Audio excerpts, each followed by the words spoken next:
Hey everyone, today I'm going to show you how to download GTA 5 for free on your PC or laptop using the Epic Games Launcher. So first open up your web browser and search for Epic Games. Select the official website, then click download button in the top right corner.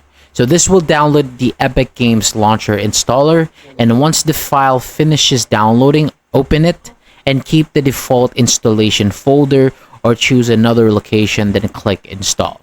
So the launcher will begin installing and may automatically download some updates, so wait for the process to finish before continuing. And once the launcher opens, sign into your Epic Games account or create a new one. You can also choose Google for a quicker sign in, and then select your account, confirm the login, and return to the launcher.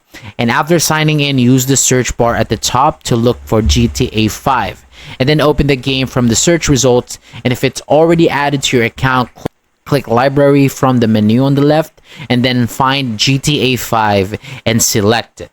So a window will appear asking where you want to install the game. Make sure the selected drive has enough free storage, then click browse if you want to choose a different folder or drive. So once you have selected the location, click install to begin downloading the game. You can also check the download progress by opening the download section in the bottom left corner. So once the download and installation are complete, go back to your library and launch GTA 5. Thank you so much for watching. For more videos like this, hit the subscribe button below, and I'll see you on the next video.